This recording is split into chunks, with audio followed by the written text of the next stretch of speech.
कि निवृत्त तर्षय, कि किस प्रकार कौन व्यक्ति वास्तव में कृष्ण कथा कर सकता है। सो निवृत्त, किससे मुक्त होना है, किससे निवृत्त होना है? तर्षय, तृष्णाओं से। कौन सी तृष्णाओं से? सांसारिक तृष्णाओं से। जो सांसारिक तृष्णाओं से मुक्त है, ऐसे व्यक्ति जो है कृष्ण कथा को यथारूप बता पाते हैं।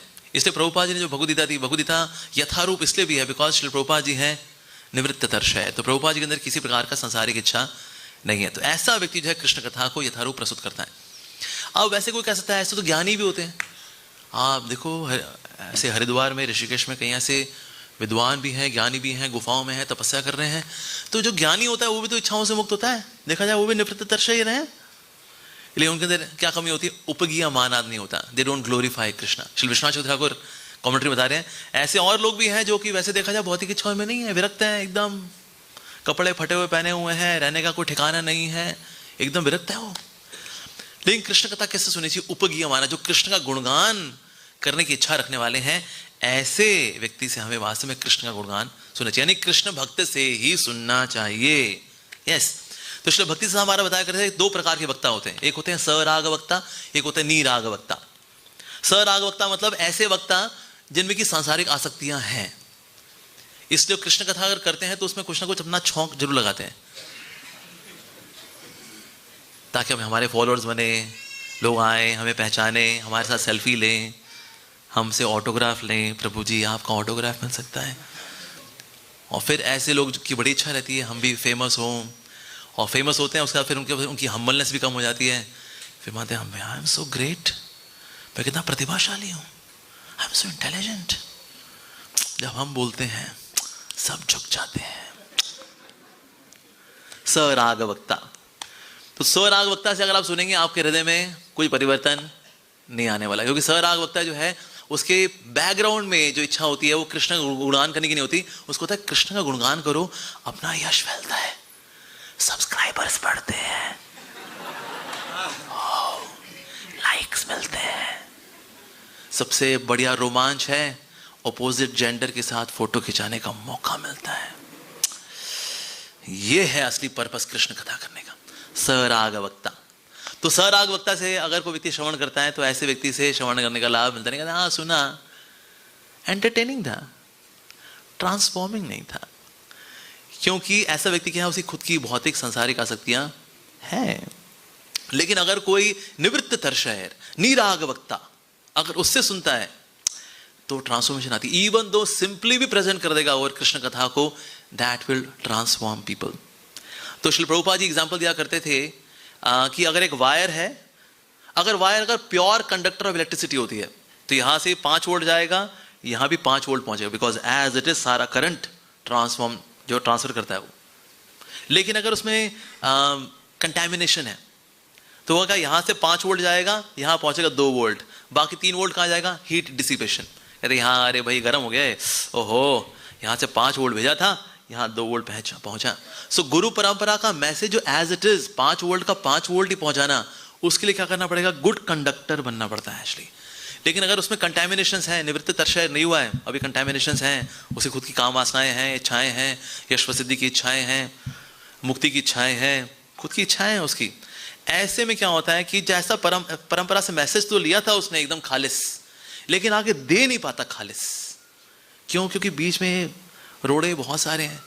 तो ये जब हटेगा, then good conductor, just like silver is considered to be very good conductor of electricity. यहां से इतना दो एज इट इज। लोहा या लक्कड़ में इलेक्ट्रिसिटी दो, आप इतना भेजने के बाद वहां पता नहीं कितनी पहुंचेगी, वो बैड कंडक्टर ऑफ इलेक्ट्रिसिटी। तो इसलिए जितना प्रचारक नीराग वक्ता होगा उसकी कृष्ण कथा में शक्ति होगी। इससे श्री भक्त समार बोला करता है प्राण आछे यार से हेतु प्रचार। प्रचार वही कर पाएगा जिसमें प्राण है, ऐसा व्यक्ति प्रचार कर पाता है। इसलिए प्रभुपाद जी अमेरिका में गए तो प्रभुपाद जी का हालांकि बंगाली एक्सेंट है। So there was one American lady जो खड़ी हुई थी और ना काफी जोर लगा रही वो, तो उसकी सहेली बोली क्यों इतना जोर लगा रही है, छोड़ना, नहीं समझ में आ रहे, चलते हैं ना।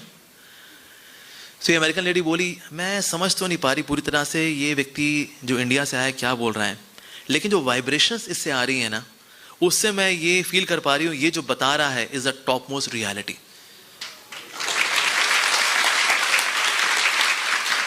So it really makes an impact.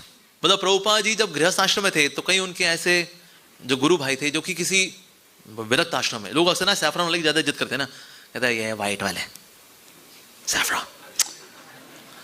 सो कथा करने के लिए ब्रह्मचारी इत्यादि जाते थे, और प्रभुपाद जी उस वक्त गृहस्थ है तो वो तो वाइट में, तो प्रभुपाद जी नीचे बैठा करते थे।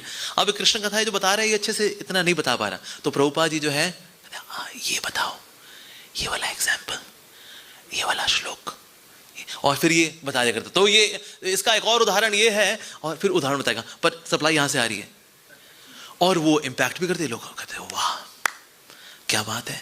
तो यहां बोलने वाला इतना निवृत्त तृष्णा नहीं था, लेकिन सप्लाई जिनसे आ रही थी वो निवृत्त तृष्णा है, इसलिए भी it was making an impact. इसलिए हम देखते हैं कभी कभी इवन कोई नौसखिया भक्त भी जब कृष्ण कथा करता है, हमारे को नए नए भक्त ना प्रीचिंग करते हैं, लोग भक्त बन जाते हैं। रीजन भी वो प्रभुपाद जी के मैसेज को as it is copy paste कर देता है इजीली। प्रभुपाद जी के शिष्य हैं, उनका नाम लूंगा नहीं तो उससे भी कंट्रोवर्सी हो जाएगी। तो प्रभुपाद जी के शिष्य हैं, वो बता रहे थे बुक डिस्ट्रीब्यूशन वो कैसे क्या करते थे कि वो वॉकमैन लेके, जेब में वॉकमैन है और यहाँ से वॉकमैन जो जाएगा उनके कान में रहता था, और ऐसे करके ढक के रहते थे और बुक डिस्ट्रीब्यूशन करते थे। और उस वक्त जो प्रभुपाद जी बोल रहे हैं वो बोल करके दे दिया करते थे, कहते you should take this book because we are in the cycle of birth and, क्योंकि प्रभुपाद जी ने यहाँ बोला है you should go be on cycle birth and preaching में, और ये बस एज इट इज। और सामने बोला को लगता था अरे भाई ये तो बांटने वाला रियलाइज सोल है, कहता है दे दो भाई, हरे कृष्ण।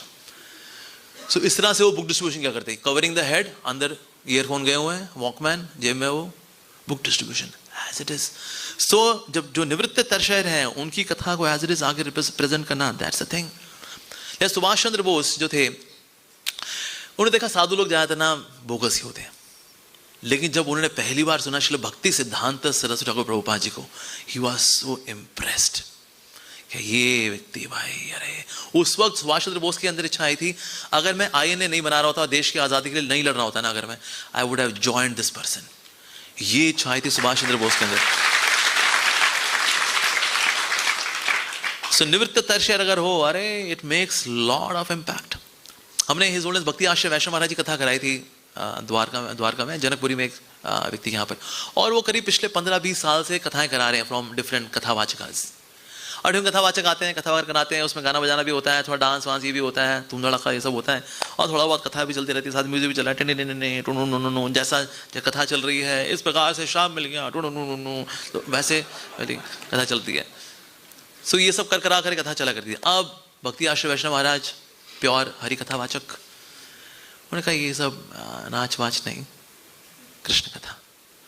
और जो ऑर्गेनाइजर से पहली बार उन्होंने बिना किसी म्यूजिक, बिना कोई डांस धूम धड़ाका, इसके बिना कृष्ण कथा सुनी थी पहले, खालिस एकदम होता ना A2 गाय का, एकदम देसी गाय, एकदम ऐसा देसी खालिस कृष्ण कथा, 24 कैरेट गोल्ड वाली कथा सुनी, वो दंग रह गए।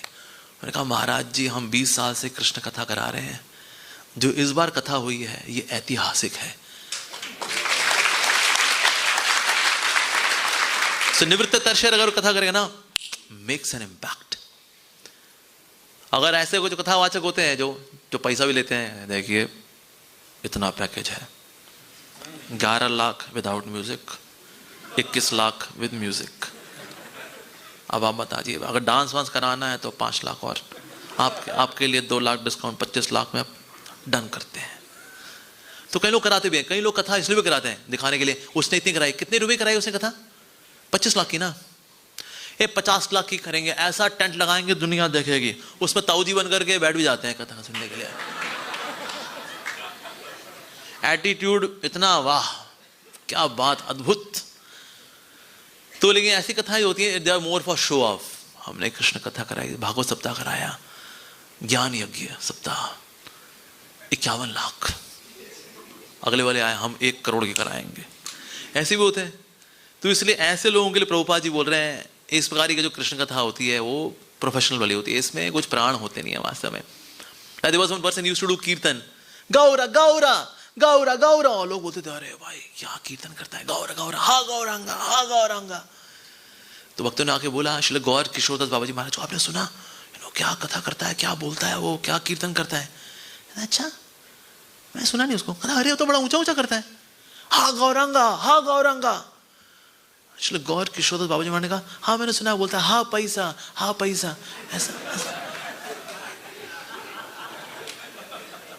तो मैं तो ये सुना, कहता नहीं वो बोलता है हा गौरांगा। अच्छा पता नहीं, मेरे को सुनाई दिया हा पैसा, हा पैसा। सीधे निवृत्त तर्षैर, ऐसा व्यक्ति प्रचार कर रहा है, निश्चित रूप से ऐसे व्यक्ति से कृष्ण कथा सुनी चाहिए। फिर आता उपगीय मानाद, मतलब कि ऐसा व्यक्ति जो गुणगान करे तो उत्साहपूर्वक, कॉन्टिन्यूसली, उच्च स्वर में, ऐसे कृष्ण कथा करनी चाहिए। मरे मरे तरीके से नहीं करनी चाहिए कृष्ण कथा। कृष्ण परम भगवान है, जन कल्याण को हृदय में। महाराज जी इतना उत्साह, आप कितना ग्लूकॉन डी पीते हैं आप? सो उपगीय महाराज में उत्साह पूर्वक कृष्ण का गुणगान करना चाहिए, लेकिन उत्साह पूर्वक कौन करेगा? एक्चुअली प्रचार का मतलब, श्रील भक्तिसार महाराज बोला करते थे, प्रचार का मतलब जब कृष्ण कथा हृदय में इतनी बढ़ बढ़ के जब छलकती है, वो छलकना प्रचार होता है। एक्चुअली उस हिसाब से देखा जाए तो नौसखिए लोग कोई प्रचार नहीं करते, वो क्या है नहीं, बना बनू कर निकालना पड़ता है। लेकिन जैसे हृदय भरी भरी होती है ना कृष्ण कथा, वो रोक नहीं सकते ऐसे व्यक्ति को, इतनी कृष्ण कथा भरी है, वो डुल डुल करके बाहर आती है, उसमें बाकी लोग जो भीग रहे होते हैं, दैट इज प्रीचिंग, वो है हाई क्वालिटी प्रचार। इसलिए प्रभुपाद जी बोला करते थे, preaching means giving taste, but who can give taste? Who has taste. जिसमें टेस्ट ही नहीं है, वो क्या टेस्ट देगा वो? तो उसकी ज्यादातर कथा होगी कैसे, बड़ी फिर बड़ी थ्योरेटिकल सी कथा होती है, क्योंकि व्यक्ति हृदय से नहीं बोलता। इवन जो पब्लिक स्पीकिंग के जो फंडे हैं ना, उसके अनुसार भी अगर आप मुख से बोलते हैं तो बात कानों में उतरती है, अगर आप इंटेलेक्ट से बोलते हैं तो बात इंटेलेक्ट में उतरती है, और अगर आप हृदय से बोलते हैं तो बात हृदय में उतरती है। So, उपगीय महाराज means preaching from the heart, हृदय से प्रचार करना चाहिए, हृदय से ऐसा प्रचार करना चाहिए, उत्साहपूर्वक प्रचार करना चाहिए।